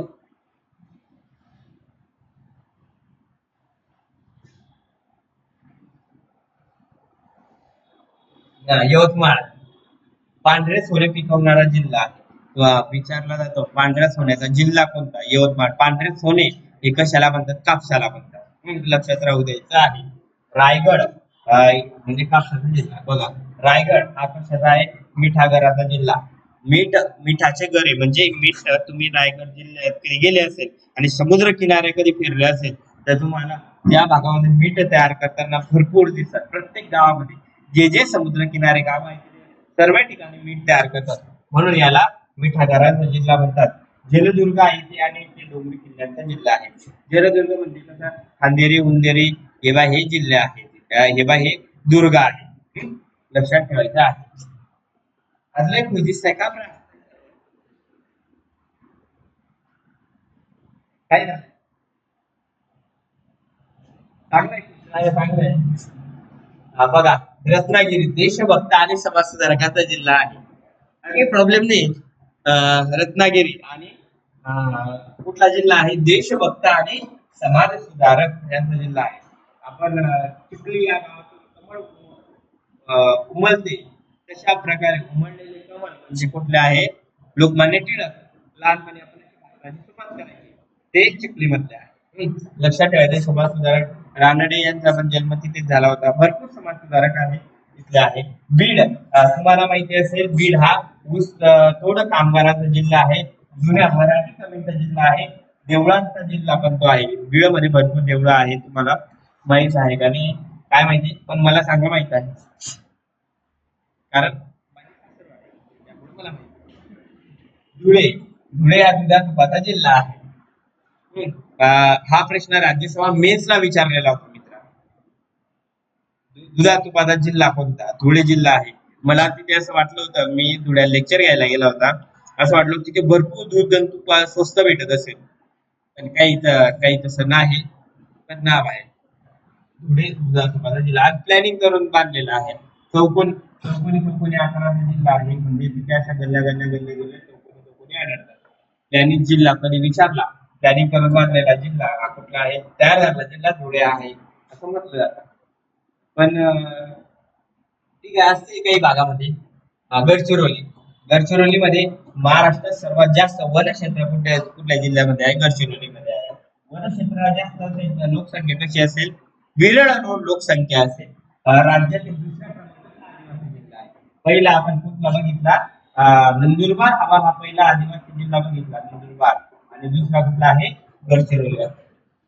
इथे बघा, जे आपण महाराष्ट्रातील जिल्हे जे होते महत्वाचे, जवळजवळ आपण 25 जिल्ह्यांचं महत्वाचं बघितलं, तर या जिल्ह्यांवर इथे प्रश्न तुम्हाला 100% एक क्वेश्चन विचारला जाईल. लक्षात ठेवायचं आहे.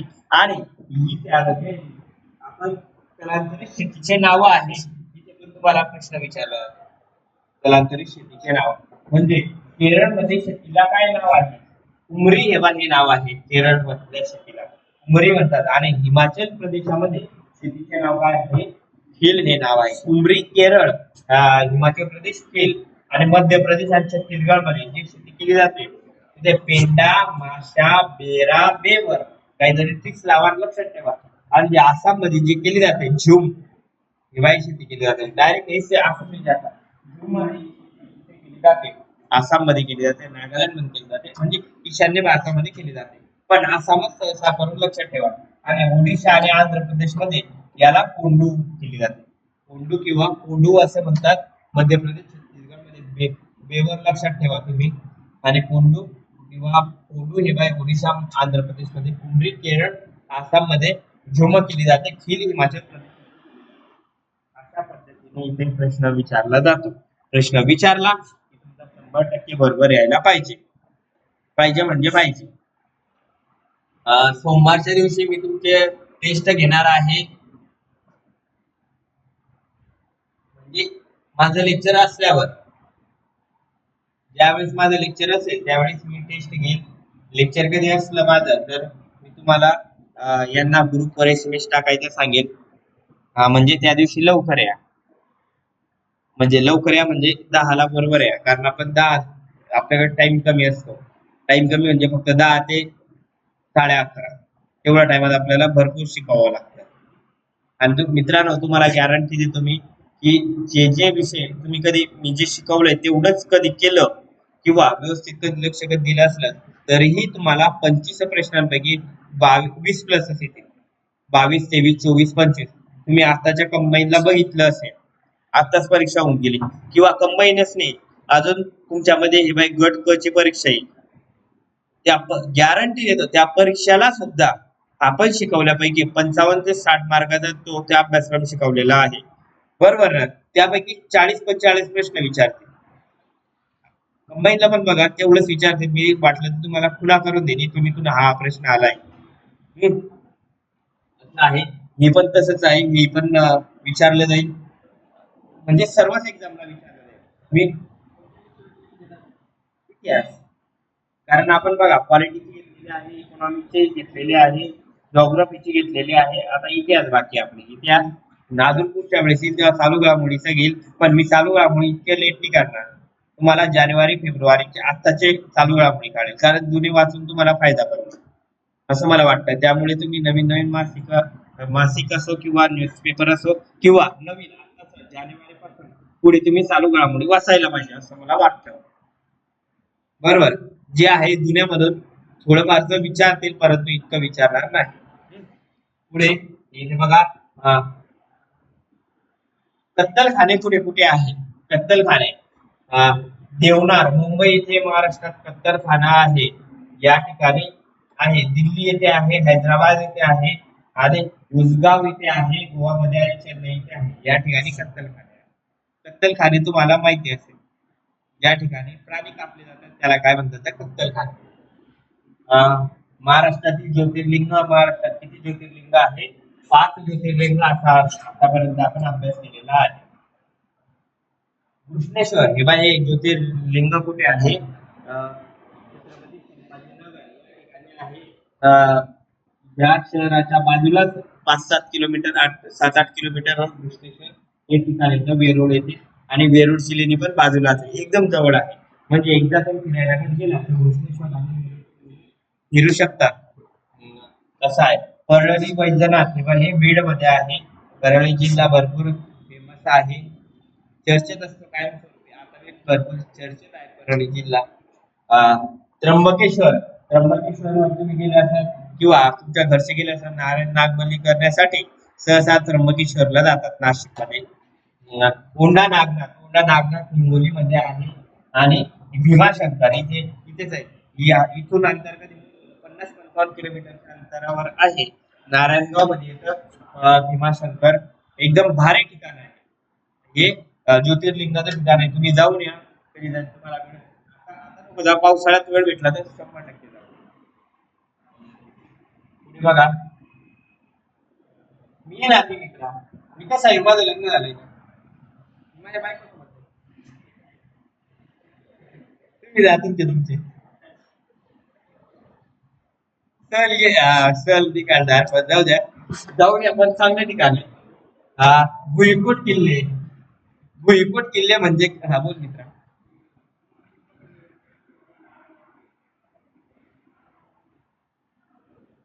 काय काय?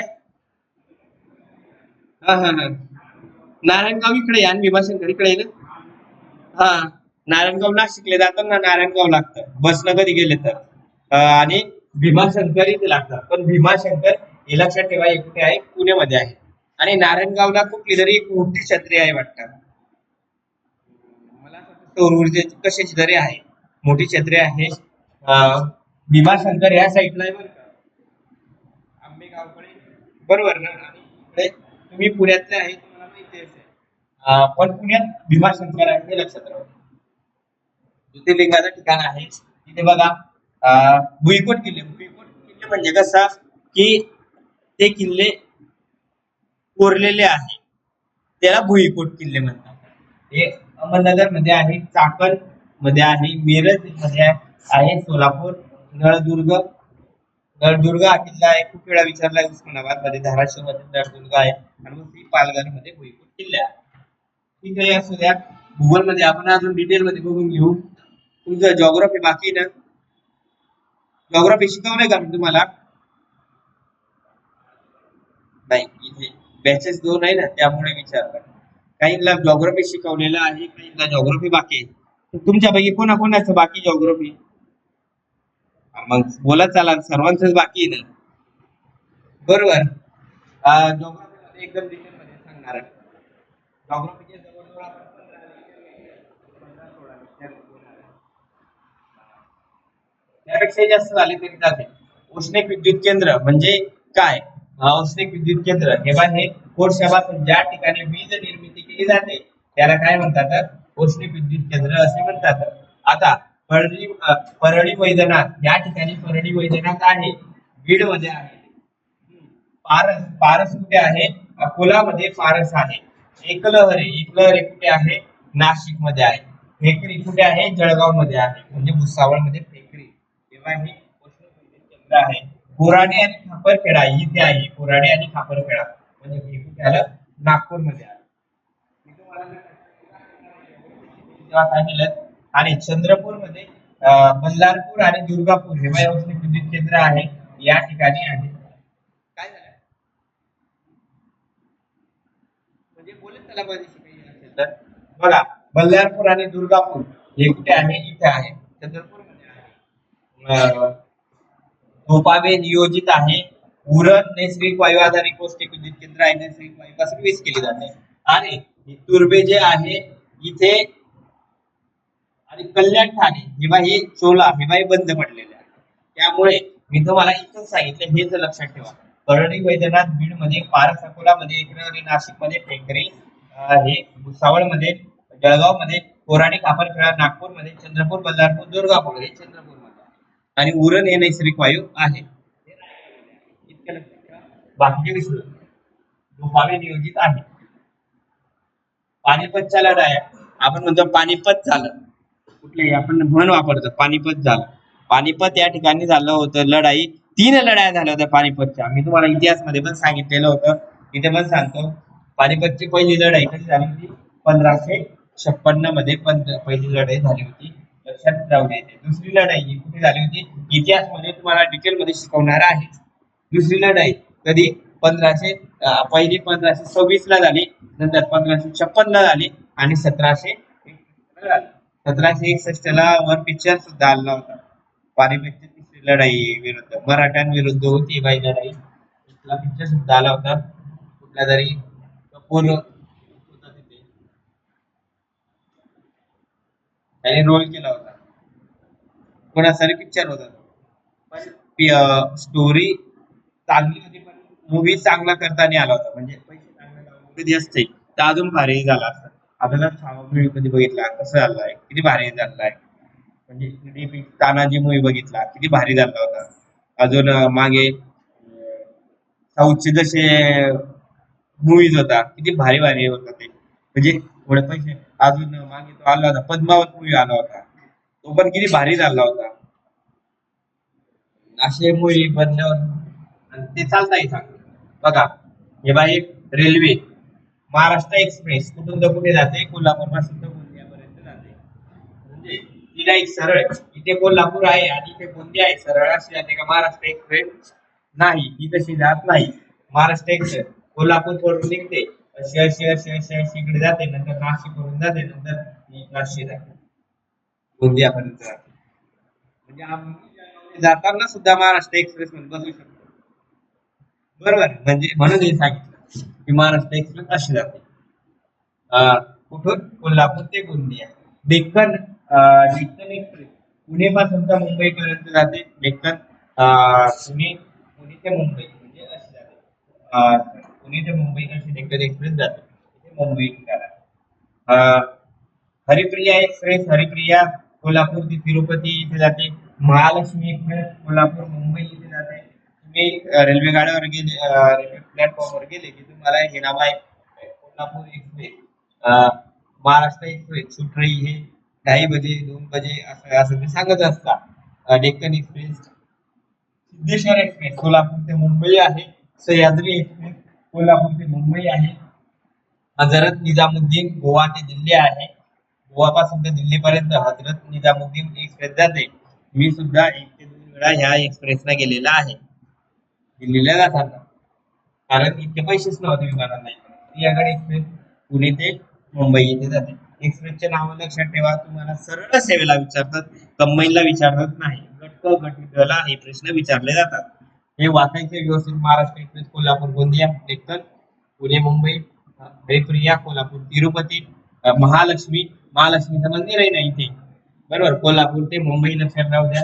सिद्धेश्वर सोलापूर ते मुंबई, सह्याद्री कोल्हापूर ते मुंबई, सिंहगड पुणे ते मुंबई आणि हजरत निजामुद्दीन गोवा दिल्ली. आता टोपण नावे काय आहे? जसे आपण महाराष्ट्राचे बावन दरवाज्यांचे शहर, महाराष्ट्राची आर्थिक राजधानी, तसे भारतातले आपण टोपण नावे बघू. कोलकात्याला काय म्हणतात? तर राजवाड्यांचे शहर म्हणतात. कोलकात्यामध्ये भरपूर राजवाड्या आहेत. तुम्हाला माहिती आहे सुरुवातीला जो इतिहास जो घडला या शहरापासून घडायला म्हणजे इंग्रजांचा इथूनच जे बेंगॉल प्रांत होता हा तर पहिल्यांदा इंग्रजांच्या ताब्यात आला होता. इंग्रजांचे बंदर सुद्धा कोलकात्याला म्हणतात. पंजाब 5 नद्यांचा संगम पंजाबला होतो. 5 नद्यांचा संगम म्हणण्यापेक्षा 5 नद्या पंजाब म्हणून वाहतात. कोणत्या नद्या? स बी रा ची झा, जेव्हा या 5 नद्या वाहतात म्हणजे सतलज बियास बियास रावी चिनाब चिनाब आणि हे झेलम, जेव्हा या 5 नद्या इथून वाहतात म्हणून याला पंजाब म्हणून असं नाव पडलेलं आहे. अमृतसर सुवर्ण मंदिराचे शहर आहे आणि सोलर सिटी आहे. सुवर्ण मंदिर तुम्ही बघितलं असेल, बऱ्याच मूवीमध्ये दाखवलं होतं सुवर्ण मंदिर. उद्यानाचे शहर कुठले आहे मी तुम्हाला बऱ्याच वेळा उल्लेख करून बेंगलोर बद्दल सांगितलेलं आहे.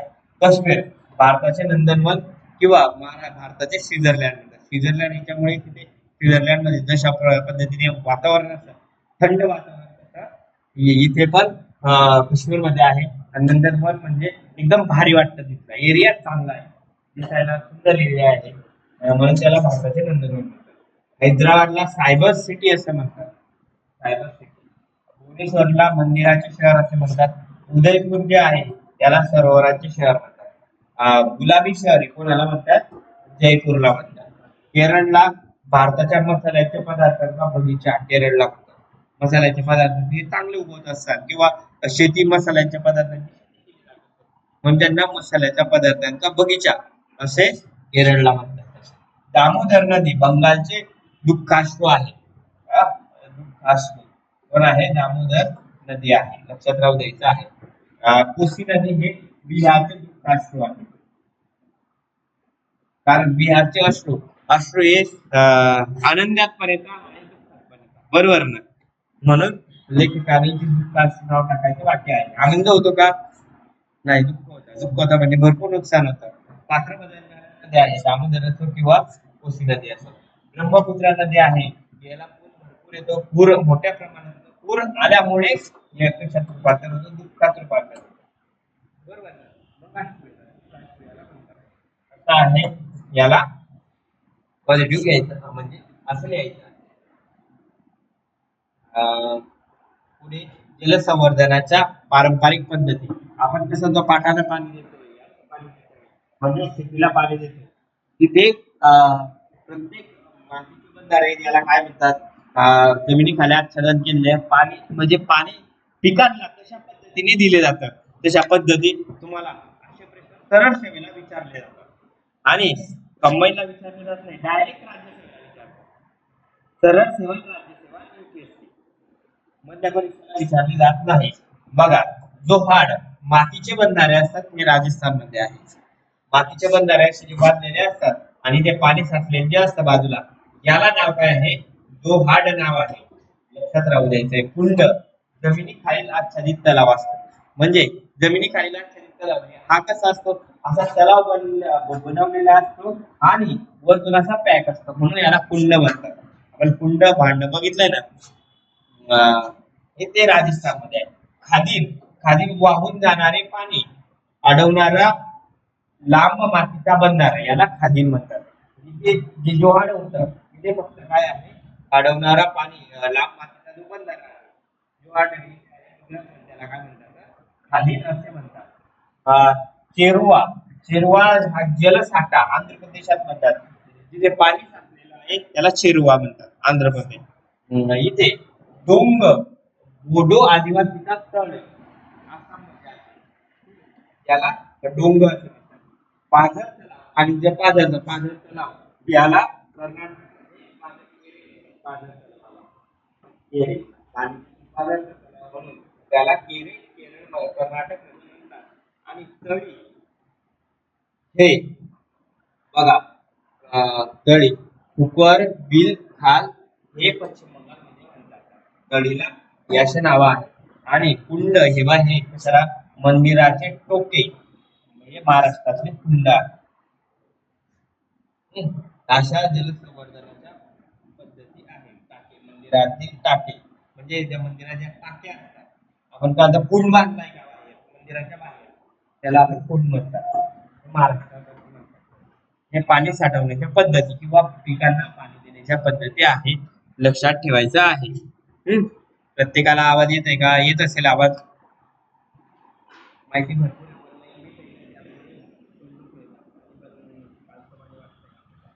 पहिल्यांदा GBS व्हायरस चालू आहे. बरोबर आहे का?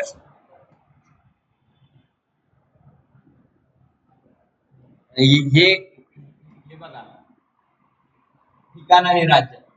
वृंदावन गार्डन मित्रांनो कुठे आहे? मैसूर येथे आहे, कर्नाटक मध्ये वृंदावन गार्डन. लालबाग हे कुठे आहे? लालबाग कुठे आहे? बेंगळूर कर्नाटक येथे आहे. रॉक गार्डन कुठे आहे? चंदीगड येथे आहे. नॅशनल बॉटनिकल गार्डन खूप वेळा प्रश्न विचारलेला आहे, लखनौला उत्तर प्रदेश मध्ये आहे. बॉटनिकल गार्डन उटी येथे आहे, हा पण प्रश्न विचारलेला आहे. हंगी गार्डन हा पण प्रश्न विचारलेला आहे. किंवा राणीचा बाग मुंबई येथे आहे, प्रश्न विचारलेला आहे. आणि झुलॉजिकल गार्डन अलीपूर कोलकाता सर्वात मोठे प्राणी संग्रहालय आहे, खूप वेळा प्रश्न विचारलेला आहे. तुम्ही इथे गेले का?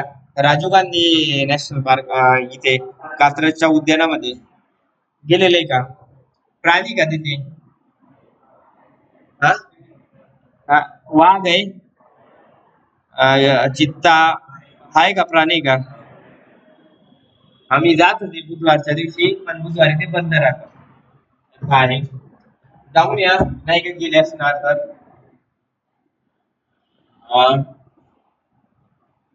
हे वृंदावन गार्डन कुठे? मैसूर कर्नाटक. लालबाग बंगळूर येथे. रॉक गार्डन चंदीगड येथे. नॅशनल बॉटनिकल गार्डन कोणत्या ठिकाणी आहे? लखनौ उत्तर प्रदेश येथे. बॉटनिकल गार्डन ओटी येथे आहे. हंगी किंवा राणीचा बगीचा कुठे आहे? मुंबई येथे आहे. आणि झुलॉजिकल गार्डन कुठे आहे? अलीपूर येथे आहे, कोलकाता येथे. आता पुढे उपयोग बघा, सागाचा उपयोग. आपला सागाचा जे लाकूड असतो त्याचा उपयोग किंवा सागवान. साल जे साल लाकूड जहाज बांधण्यासाठी होतं. सुंदरी म्हणजे ते की समुद्राच्या किनाऱ्यावर जे झाडं असतात त्याला सुंदरी म्हणतात. तिथे होड्या बांधणे किंवा कागद निर्मितीसाठी त्या लाकडाचा वापर करतात.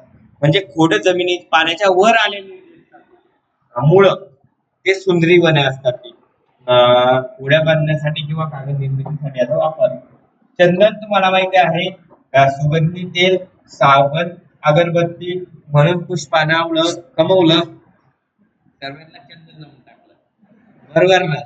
पुष्पा मूवीने चंदन, सुगंधी तेल, साबण आणि अगरबत्तीसाठी उपयोग होतो. खैर काथ तयार करणे, खैराचा उपयोग होतो.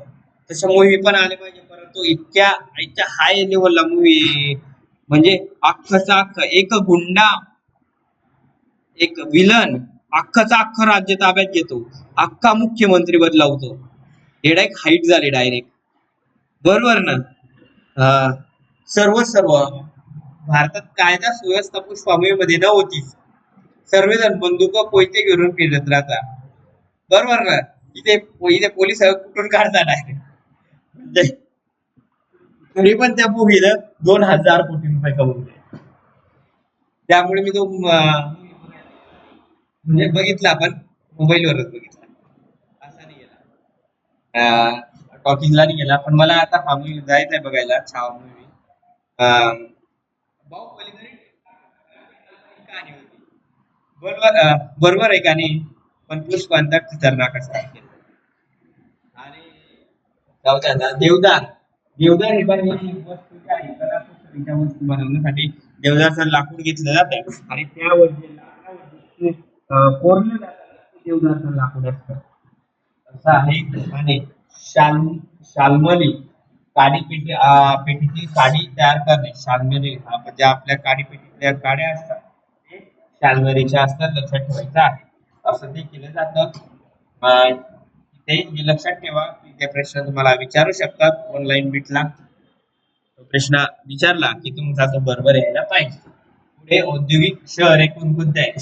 शिकागोला बघा, लोहपोलाद उत्पादन सर्वात जास्त होतं. अजून हॉलिवूड, हॉलिवूड तिथे काय निर्मिती होते? चित्रपट निर्मिती होते. तसं बॉलिवूड, बॉलिवूड आहे. बॉलिवूड पण मुंबईलाच आहे. बॉलिवूड पण मुंबईलाच आहे. टॉलिवूड कुठे आहे? तामिळनाडू, तामिळनाडूमध्ये आहे. बॉलिवूड कुठे आहे? खालती आहे, दक्षिणेकडेच आहे. बरोबर ना. म्हणजे असे चित्रपट जिथे जिथे निर्मिती होतात तसे नावं त्यांनी दिलेले आहे. टॉलिवूड, बॉलिवूड, मॉलिवूड आहे. मँचेस्टर बघा, म्हणून आपण सुते कापड ज्या ठिकाणी तयार होतात त्याला मँचेस्टर म्हणतात. म्हणून आपण, मी तुम्हाला सांगितलं की भारताचे मँचेस्टर कुठले आहे? अहमदाबाद आहे. तर महाराष्ट्राचे मँचेस्टर कुठले आहे? इचलकरंजी आहे. शांघाय, इथे पण सुती कापडी तयार होतात. मँचेस्टर हे शहर आहे म्हणून त्याला मँचेस्टर. या शहरामध्ये जगात सर्वात जास्त सुती कापडे निर्मिती होतात म्हणून त्यांना त्याच नावाने ते ओळखले जातात. इथे बघा, मिलॉन, रेशीम मोस्रे, मॉस्को इथे पण सुती कापड तयार केले जातात. आणि जोहान्सबर्ग येथे सोन्याच्या खाणी मोठ्या प्रमाणात आहे. बरं आहे. आपल्या रॉकी भैयाला माहिती असेल का नाही, समजेल आता तिसऱ्या पाठामध्ये. जोहान्सबर्ग सोन्याच्या खाणी, कारण त्यांनी कोलार ही सोन्याची खाण सर्व काबीज केली होती.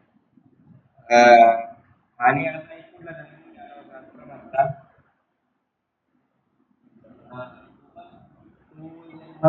कोळसा खाणी संबंधित, कोळसा खाणी होतं का सोन्या खाणी, सोन्याच्या खाणी होत्या, कोळसाच्या खाण्यासंबंधी होतं. आहे. बघा आता बैलाच्या जाती, म्हशीच्या जाती, शेळीच्या जाती तुम्हाला विचारले जातात. खिल्लारी बैल तुम्हाला माहिती असेल महाराष्ट्रामध्ये आहे, जो रनिंग साठी वापरला जातो. रेस साठी तो खिल्लारी जातीचे बैल असतात बरं का. ते खिल्लारी महाराष्ट्रामध्ये. नागोरी किंवा हे राजस्थान मधले बैल आहे. काठेवाडी, काठेवाडी गुजरात मध्ये. काठेवाडी बैल पण तुम्ही बघितले असेल, असे शिंग असतात काठेवाडी बैलाचे. सौराष्ट्रामध्ये. मालवा बैल मध्य प्रदेशामध्ये. काठेवाडी आपल्याकडे धुळे नंदुरबार जिल्ह्यामध्ये भरपूर मोठ्या प्रमाणात आढळतात, कारण का गुजरातला लागूनच आहे. अशा बैलाच्या जाती आहेत. गीर ही जात, गीर अभयारण्य पण आहे. गीर येथे गुजरात मध्ये आहे. आणि गुजरात आणि सौराष्ट्र गायीची जात, गीर ही गायीची जात आढळते. लक्षात ठेवायचं आहे. साहिवाल गाय हे पंजाब मध्ये आढळते. साहिवाल नाव आहे. देवणी हे महाराष्ट्र आणि आंध्र प्रदेश मध्ये आढळते. गायीच्या जाती. मित्रांना परंतु कंफ्यूज कुठे होतं? हे गाय आहे, म्हैस आहे का, बैल आहे का, शेळी आहे, हेच कळत नाही. तुम्हाला हे सर्वच माहिती आहे. तुम्ही नाव गीर ऐकलंय, देवणी ऐकले, साईवाला ऐकलंय, हे सर्व ऐकलेलं आहे. इथे पण बघा आता, ते मेंढीची जाती पश्मिना ही जम्मू काश्मीर मध्ये आहे, लोकरसाठी प्रसिद्ध आहे. बिकानेरी हे राजस्थान मध्ये आहे, लोकरसाठी प्रसिद्ध आहे. आता पुढे आता शेळी, शेळी बघा का कुठली आहे तर सुरती आहे. सुरती ही शेळी कुठे आहे? महाराष्ट्रामध्ये आहे. चंबा आणि गुड्डी हे हिमाचल प्रदेशमध्ये आहे. पुण्यामध्ये शेळीचं दूध लय महाग आहे. किती 200-300 काहीतरी रुपये लिटर आहे पुण्यामध्ये शेळीचं दूध, आणि गावाकडे कोणीच पेत नाही. पाहिलं ना, चहा बी करत नाही, घरी म्हणता वास येतो म्हणता दुधाचा, बरोबर ना. आणि पुण्यामध्ये इतकं महाग आहे. यमुना पारे, यमुना चंबळ नदीच्या खोऱ्यामध्ये जमुना पारे ही बाई शेळीची जात आढळते. पुण्यामध्ये गाईचं दूध पण लय महाग आहे. म्हणजे पिशवीचं नाही म्हणत आहे बरं का मी, ओरिजिनल गाईचं दूध जे आहे, जे ते भरपूर महाग आहे म्हशीच्या दुधापेक्षा. आणि आपल्या गावाकडे म्हशीचं दूध लय महाग आहे. म्हशीचं दूध प्युअर म्हशीचं दूध म्हणतात, असं आहे. असो, जाऊ द्या. मुर्रा, मुर्रा हे पाहिजे जास्त दूध देणारी म्हैस आहे मुर्रा. ही कुठल्या आहे? हरियाणामध्ये आहे. बऱ्याच ठिकाणी प्रत्येक गावामध्ये आपण आणलेले आहे. आता या एका टायमाला 4-4, 5-5, 6-6, 7-7, 8-8 लिटर पर्यंत दूध देते मुर्रा ही. गोदावरी उत्तर प्रदेशमध्ये दूध देणारी जास्त आहे. नागपुरी तुम्हाला म्हैस बघितली असेल तुम्ही, अजून पंढरपुरी म्हैस बघितली असेल, अशा शिंगांची, असे तलवारी सारखे शिंग असतात, बघितली असेल ना. आपण महाराष्ट्रात राहतो बघा. नीली रावी ही पंजाब मध्ये आहे. जाफराबादी तुम्ही बघितली असेल, असे शिंग असतात जाफराबादीचे, भरपूर जाड जाड अशी उंच उंच म्हैस असते. ही गुजरात मध्ये आढळते. आणि म्हैसाणा ही पण म्हैस आहे. या अशा तुम्ही या जाती तुम्ही लक्षात ठेवू शकतात. आणि इथे प्रश्न तुम्हाला विचारते, वाचून घ्यायचं एकदा.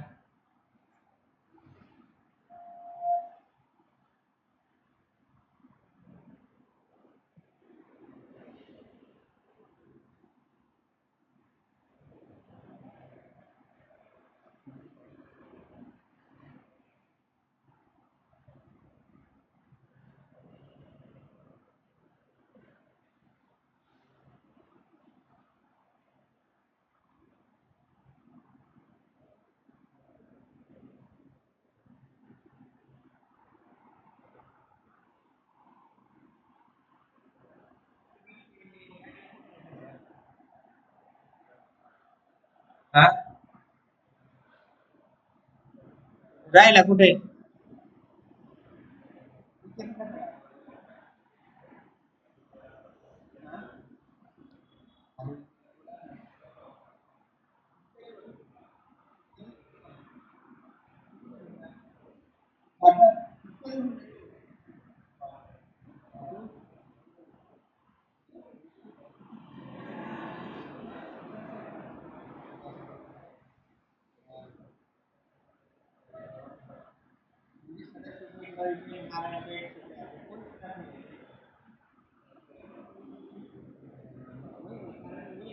विचारतोय तुम्हाला की जवळ लय तरी क्लासला येतात, ही आश्चर्याची गोष्ट आहे. आणि काही काही मुलं मुली इथेच राहतात तरी क्लास, त्यामुळे विचारतोय. Curiosity म्हणून विचारतोय. बघा, गरम पाण्याचे झरे जसे आपण महाराष्ट्रामधले बघितले होते, तसे आपण भारतातले गरम पाण्याचे बघू आता. बघा, तर तर पाणी होतं इथे, तत्त पाणी लिहिलंय इथे, आणि मणीकरण आहे आणि वैशिष्ट्य आहे. किंवा ह्या गरम पाण्याचे हिमाचल प्रदेशामध्ये आहे. गरम पाण्याचे मानभूम हा गरम पाण्याचा झरा कुठे आहे? पश्चिम बंगालमध्ये. जोड्या लावायला विचारतील किंवा ऑनलाईन मिटला विचारतील. गरम पाण्याचे झरे आपण जसे महाराष्ट्रातले बघितले होते, कोणकोणते? उनबदेव, सुनबदेव, आडावत, चांगदेव, हे कुठे बघितले होते आपण? जळगाव मध्ये बघितले होते. इनवदेव हा कुठे बघितला होता गरम पाण्याचा? धुळेमध्ये बघितला होता. अनवदेव हा नंदुरबार मध्ये सांगितलं होता. गायमुख मी तुम्हाला भंडारामध्ये सांगितला होता. अजून भूगोल मी तुम्हाला शिकवेल त्यावेळेस सांगेल. इथे हे लक्षात ठेवा. तत्पाणी, मणीकरण, वैशिष्ट्य हिमाचल प्रदेश मध्ये आहे. मानभूम या कुठे आहे? पश्चिम बंगाल मध्ये आहे. हजारीबाग हा झारखंड मध्ये आहे. सहस्त्रधारा हा डेहराडून उत्तराखंड मध्ये आहे. वज्रेश्वर वर्धमान जिल्ह्यामध्ये आहे, पश्चिम बंगालमध्ये आहे, युमथांग हा सिक्कीम मध्ये आहे, तप्पानी हा ओडिशामध्ये आहे, आणि मुंगेर जिल्ह्यातील खडगपूर टेकड्यातील उंजाळी, मालिका आणि राजगीर हे बिहारमध्ये असे गरम पाण्याचे झरे हे तुम्हाला विचारले ना, त्यामुळे तुम्ही लक्षात ठेवा. आता सर्वात उंच शिखर आहे अरवली पर्वत. अरवली पर्वत तुम्हाला माहिती आहे, असा अरवली पर्वत आहे, हा राजस्थान मध्ये आहे. अरवली पर्वताचे सर्वात उंच शिखर कुठलं आहे? गुरु शिखर आहे. त्याची उंची 1722 मीटर ही याची उंची आहे. सह्याद्री पर्वतातील म्हणजे महाराष्ट्रातील सर्वात उंच शिखर कुठलं आहे? कळसुबाई आहे, 1646. निलगिरी पर्वतातील सर्वात उंच शिखर कुठलं आहे? जोडाबेट्टा आहे, 2637 आहे. याने बरोबर 2637 मीटर आहे. तुम्हाला कुठे चुकीचं आहे, काय नाही. ज्यावेळेस तुम्हाला असं लक्षात येईल त्यावेळेस समजून घ्यायचा आपला अभ्यास झाला आहे. बरोबर 2637 मीटर जोडाबेट्टाची उंची आहे. निलगिरी पर्वतातील सर्वात उंच शिखर आहे. आणि सातपुडा पर्वतातील सर्वात उंच शिखर कुठलं आहे? धूपगड आहे. धूपगडची उंची 1350 मीटर आहे. आणि महाराष्ट्रातील सातपुडा पर्वतातील सर्वात उंच शिखर कुठलं आहे? बैराट हे आहे. बैराटची उंची 1325 मीटर आहे. हे सातपुडा पर्वतच आहे, पण कुठे आहे? महाराष्ट्रामध्ये आहे. आणि सातपुडा पर्वतच आहे कुठे आहे? मध्य प्रदेशमध्ये आहे. लक्षात द्यायचं आहे. दक्षिण भारतातील किंवा पश्चिम घाट किंवा दक्षिण सह्याद्रीतील सर्वात उंच शिखर कुठलं? तर कुठलं आहे? अलाईमध्ये आहे, 2695 मीटर. हे लक्षात ठेवा. हे उंची शिखर तुम्ही 100% लक्षात ठेवले पाहिजे. काय काय सांगितलं? गुरु शिखरची उंची मी तुम्हाला 1722 सांगितली.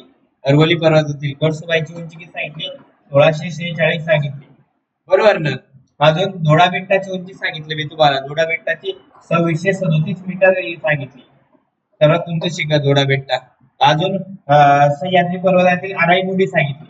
अनाईमुंडीची 2695 आणि धूपगड ही सातपुडा पर्वतातील सांगितली. तसंच हिमालय पर्वतातील सर्वात उंच शिखर कुठलं आहे? एव्हरेस्ट हे सर्वात उंच शिखर आहे, 8848 मीटरचं आहे. आणि भारतातलं कुठलं आहे? केटू आहे. बरोबर ना? केटूची उंची 8611 मीटर आहे. हे उंच शिखर 5-6 उंच शिखर आहेत, ते लक्षात ठेवा. रेल्वे डबे बनवण्याचे कारखाने हे आपण लक्षात ठेवा. असं आता कारण रेल्वे इंजिन, रेल्वे डबे, जहाजबांधणी हे सर्व एकाच याच्यात लक्षात ठेवायला पाहिजे. म्हणून आपण पुढच्या लेक्चरला टेस्ट काढून येईल मी. सोमवारी लेक्चर असू शकतं माझं, किंवा असेल तेव्हा सर तुम्हाला SMS टाकतील. पण ज्यावेळेस माझं लेक्चर असेल त्यावेळेस प्रॉपर 10ला यायचं आहे. आपण टेस्ट घेणार आहे. कमीत कमी 50 प्रश्न, जास्तीत जास्त 100 प्रश्न, म्हणजे यांच्यामध्ये टेस्ट घेईल मी तुमची. 50 प्लसच घेईल, पण लक्षात राहू द्यायचं एक. भेटू. धन्यवाद मित्रांनो.